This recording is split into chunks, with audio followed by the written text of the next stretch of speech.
Hello, friends, and welcome to video number 2 of our little experiment where instead of one big video of 4 decks, we do 2 smaller videos of 2 decks each. This is, of course, video 2. If you missed video 1, well, we covered a mill deck that is sort of a callback to a fudge deck. We've now got a scream deck that is a callback to a fudge deck leading off this video. Eeka has been sort of dominating with various scream builds. We covered the single highest win rate one of those on Sunday's video if you missed it, our most recent 4 deck video. While today we're going to be looking at Eeka's fudge version inspired by Scream. And the fudge inspiration is fundamentally that Lady Deathstrike is here. There used to be a lot more stuff like Uncle Ben in this list, but with time it sort of whittled down to more of a Scream list that just runs Lady Deathstrike. But Lady Deathstrike is an incredibly powerful card right now. It can effectively hit things like Havoc before they start boosting. It can ruin cards like Fenris Wolf, which are some of even a Mercury, some of the most powerful cards in Marvel Snap right now. So Lady Deathstrike's in this really great place, and Scream is in this really great place, and when you combine the two together, you end up with this wonderful flavor. You can find Eeka, as always, shaping the meta at twitch.tv/Eeka_MTS. This deck needs Cannonball, Batrock, Sam, and Scream. That's the same 4 as yesterday. Red Guardian can be Juggernaut or Stegron. Red Guardian is nice here, though, not only obviously for his ability, but the -2 attached to his ability does put things in LDS range. Red Guardian is also a great card for Merlin. However, if you don't have Merlin, try Kingpin or Mercury just fine. You are also welcome to try a Killmonger if you don't have Batrock and run Uncle Ben, but I think that Batrock is just a significantly better card at this exact moment. Batrock, if you are playing Sam Wilson, is a 110 to 112. That is obviously incredible power for a 1-drop. He is almost immediately out of Lady Deathstrike's range. He is buffed by not just Sam Wilson, but by moving Spider-Man, by Polaris, and by Cannonball. So there is a ton of power in that card. Scream has not a ton of powerful uses in this deck. It's really mostly Spider-Man Polaris. You're hoping to blow something up with Cannonball, but hey, cannonballing and hitting that Scream is pretty good. Scream is the last +4 scaler in the game with the demise of Havoc, or the weakening of Havoc at the very least, and thus Scream is one of the better cards around right now. Sam Wilson is every bit as important as Scream to this list. Its moves not only trigger Batrock and Kraven, it makes Miles cheaper, and it's immune to Lady Deathstrike. All of those reasons make this a very powerful card in the list. Sometimes, though, you're just not going to see Sam, right? And then you've got this 1-0 on the board. Merlin gives you something to do with that. He gives you something to do with a used Red Guardian or Shang-Chi, a Scream that's not really doing her job. Any of that stuff becoming better is Merlin's real goal here, while location change is just a nice option to have.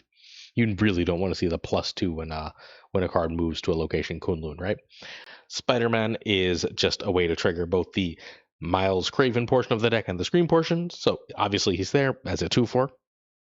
Red Guardian is amazing for the entirely obvious reason of Invisible Wound first steps often sits in a lane alone. We've got Polaris, again, triggering both the Kraven and the Scream. Shang-Chi, because power must be controlled. Miles Morales, because we have a 110, why not have a 1-6? Let's just put a ton of our power in 1-drops. Lady Deathstrike was discussed previously, but the meta is ripe for her to absolutely wreck things. Again, she's not amazing in Invisible Woman, but a scaling Sunspot, a pre-scaled Athena, right? Like any of these situations are really great for Lady Deathstrike to come down because their power comes at the end of the turn. She can hit them even before they really go off. And then, of course, we have Cannonball because Cannonball all but guarantees you a single lane. This one has a 65% win rate in 35 games. Turn 1, you want to play Batrock. Turn 2, Sam or Scream over Merlin or Kraven. Turn 3, Polaris or 2+1. Turn 4, we're going 2+2 over Red Guardian or Polaris. Turn 5, Lady Deathstrike over 3+2. And then turn 6, Cannonball plus, and usually that plus means Miles Morales. So a quick note about the 2-drops in this deck, sort of what you plan to do on turn 3 determines what you're going to do on turn 2, right? If you know you have Kraven or Batrock out, you probably want to prioritize Sam. If the opponent has played early cards or it looks like they might be playing a deck that's going to play early cards, then Scream into Polaris is an incredibly strong place to be. If you don't really have any idea what to do, you've got Sam but no synergy pieces, Scream but no synergy pieces, or just not either, Merlin is perfectly fine. If you've got Scream, though, like Scream is just threatening enough to be often worth an early play, but don't be afraid to Merlin. Red Guardian, meanwhile, feels more like a turn 4 play than a turn 3 play to me in this list. It can be played on turn 3, right? Like sometimes you're going to hit a Victoria hand or something, but generally speaking, like you've got Lady Deathstrike for that stuff. You want to hit the second Victoria hand with Red Guardian if humanly possible, and then you should be able to work from there. But like Red Guardian is a really, really great card, but it is one that is often played a little later in the game, whereas you're playing the early stuff, like the whole top row before you're usually playing Red Guardian. Polaris is sort of a mid-game card. It works perfectly fine on turn 5 because it's a 3/5, but it's also fine earlier to trigger your Craven, to trigger your Scream, to make your miles cheaper. And then, yeah, the rest I think we get the gist of. Let's get to the key deck of the day. But first, we gave away a Galactus First Steps yesterday. Check the announcement post if you are interested in seeing who won the Galactus First Steps of last week. If you'd like to win one this week, all you have to do is sub, like, and comment. A comment on any video that we release this week is a chance to win Galactus First Steps. Next up, we've got Cougar's Thanos End of Turn. This is fundamentally combining one of the best cards in the game, Invisible Woman First Steps, with what was, I don't know, 2 metas or so ago, the best card in the game, Thanos, and saying, what if Thanos Supreme just needs some more power? What if we, instead of trying to do a tech version of that, go over the top? And it turns out, Cougar cooked. This deck is absolutely rocking. I will be streaming specifically because I'm dying to play this list. I'm wildly curious. This is like outside of Train Supreme, like several of my favorite archetypes ever combined, and then Invisible Woman First Steps. But I really love the Thing First Steps. I really love old Marvel Boy stuff. I really love Thanos Zeus stuff, and combining all that together, I really love Wiccan the card and the character. So like when you combine all that together, we're really cooking here. You can find Cougar at twitch.tv/Cougar. Double the it should be 2 O's, not 2 U's. Excuse me. Double the O, triple the R is how we spell Cougar, the Marvel Snap brilliant deck builder. This deck is expensive as crap. I'm not even sure the replacements can replace. We need Thanos, Athena, Strange Supreme, Marvel Boy, Invisible Woman, Wiccan, and Fantasticar. I'm sorry. Thanos decks just seem to be expensive. But a lot of what Thanos does, because he draws, is gives you access to seeing so many of the best cards, seeing so many of the best cards on curve, and thus his decks tend to be really, really expensive. Thing or Mockingbird can be Prodigy. I think Prodigy is sort of a miss here. I almost certainly want Prodigy here.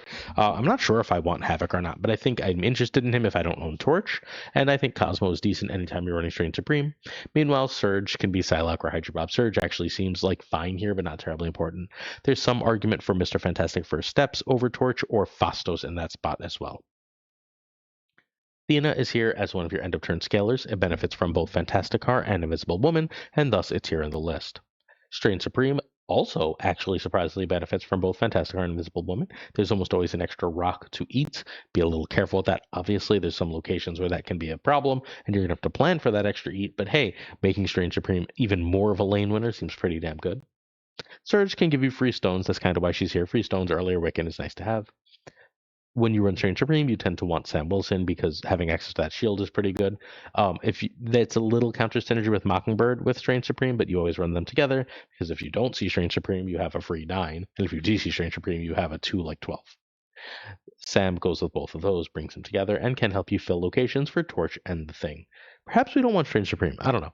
Whatever. This is an early cook. This is something that is worth messing with more. This is going to end up a meta deck. I'm just curious to figure out if this is the exact right 12. Torch gets big, and again, you have the way to make it really, really huge, thanks to Fantasticar, thanks to being able to buff it with double it with Invisible Woman. Marvel Boy hitting a bunch of stones is great. Again, a little bit of anti-synergy with Strange Supreme. But hey, Strange Supreme is perfectly fine eating stones for extra power. Invisible Woman works for Athena, Strange, Torch, Marvel Boy, and the Thing. Seems like a lot of power to me. Fantasticar works for all those cards as well. Meanwhile, we have Wiccan as a way to just play everything. Sometimes we hit Wiccan curve in these decks, and the game is just over. Thing First Steps is a control card on top of a giant body, awesome to have access to, usually Shang-proof.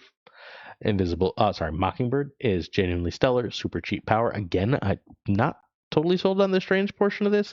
I think we might want to be a Mockingbird deck, not a Strange Supreme deck, but I could easily be wrong there. And then we finish up with the great Thanos, the Mad Titan. It gives us all these stones and just has a big body that we can occasionally use. Do we want Strange Supreme? Do we want Havoc here? I don't know. I'm going to figure this out on stream. Come check it out at about 8 a.m. Eastern. If you're at work, turn it on in the background. Turn 1, Draw. Turn 2, Surge over Strange over Sam. Turn 3, Invisible Woman or Marvel Boy over Torch. If we don't have any of the Invisible Woman stuff yet, feel free to draw Marvel Boy first, especially if we played a bunch of stones early. Turn 4, Wiccan, and Wiccan is a snap over 3+1, and you want a Mockingbird sort of whenever you can, 3, 4, 5, or Car. Turn 5 is Car +1 or Thing, or 3+2. Sometimes we can Thanos. Turn 6 is the same concept as 5, and if we fill the board, if the opponent can't do anything to stop us, then we've won the game, right? This deck is an absolute beaut. I don't know how else to put it. This is a brilliant idea. Like, we want to fill the board, and so Thanos makes a ton of sense, right? We have these end of turn cards, so if we're filling, and those are all the fill the board cards, and that's Invisible Woman First Steps, and all of this just goes so well together. Again, barring the sort of counter synergy of Strange Supreme, but he has so much power that I'm not sure we care. Like, I should be able to win games on the backs of Thena and Strange. Like, I know players like Binks have already been trying versions of this. Cougar's idea seems to be catching on. Get ready for it. This is going to be a deal. This is going to be a thing. Seems like we've finished today's video. If you're hanging out still, you're about to get the season pass question, but please hit that sub, like, and comment if you like the content. It would mean a lot to help support us.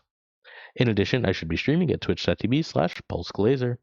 And our season pass question. There's one in every video. We give away one a week. Whoever answers the question on the video I randomly pick gets the season pass. So the more you comment, the more you have a chance to win. The simple question is, for end of turn decks, would you prefer Thanos or High Evolutionary? And on very early testing and very early results, I think I prefer Thanos. I think High Evolutionary is where they meant end of turn cards to go because there's so many end of turn evolutionary cards. But I think that those cards often have anti-synergy with the other end of turn cards, the things like Havoc, the things like Thena, while the Thanos does all the fill the board stuff we really want to for the Fantastic Four, and he's just a generally better card. You'd generally rather have access to Thanos stones than high evolutionary stuff. So I think Thanos, but I'm open to being convinced, so let me know what you think and why in the comments. If you would like to see some streams of these decks, please don't forget to check out the stream team. It is Prashant should have been Gregor should be live at 7 p.m. Eastern. Recording this a little bit early, but Gregor should be live at about 7 p.m. Eastern, so be sure to check that out. To your support on our Patreon, come with on there. Thanks. Please do check out patreon.com/snapjudgments. It would mean an awful lot if you're willing to throw some support at us that way. Certain tier support, come with on there. Thanks. I'm going to say thank you to Jonesy Snap 22, our patron of the month, who is on YouTube at that name. Please check him out. Abigail Gleason, Matt Dutt, Tori Burnett, Irregardless, LAB, Inc., I Am Frostman, Hota Navarrete, Primed Ryan, Ryan Burke, Ryan Woodsnap, Ren Wrench, Gopher Kev, Keltor, Kirtix Lee, Koirei, Kazushi, Archangel 3K, Black Dahlia, Profros, The Goat Seeker, my wife just signaled that it's time to watch TV, Code, Hollowed Synth, Frederick, Absolute Shannon, Dirty Casual, Dark Moogle, Mr. Kerfuffle, Cables, Ginger Prime, Philly, Haplo, Kenny Loggins of the Danger Zone, The Biz Up, Black Cheapest 23, Extras Fiend, Skippy G, our rhyming friends, Jessica Gamble, Mr. Slush, the King of Bros, The Great Kazoo, Werewolf, Kipsy, Hoda Clam, Colonel Forbin, Rob Subman, David G, Wingfield, Stephen Brown, Conference, James Martin, Jason B, Matt V, Corbin, John Q, Jimmy Mieq, apparently, Yist Out, ACH, One Big Man, Cactus Jack, Reapser, Steve O, 131, Yo Marco, Ted Bro, and Quid Bro, Joe, Snap This is Joe, Bickety, Boom Bot, Bricks to Click, Green Goblin, Unibot V2, Flan 56, Spectrum Mix, Woot, Only Fox, Matt H, DJ Mac, Jinx, No Frickin' Flex, Naked, a Greek, a Geeky, Toxic Soul King, Zadrix 24, The King of Canada, JJ, Denman Falcon, Falthor Newman, Two Ties, The Great Lloyd as the Parking Tucker, and of course, Gunny T. The T stands for. Did you like the 2-video day? I like the 2-video day. I think it made me feel a little less stressed about this video. Not a ton, but a little bit. So let me know what you think. I'm not sure it's continuing still. We'll see if y'all watched. Oh shit, this zoomed bad. Sorry. Peace.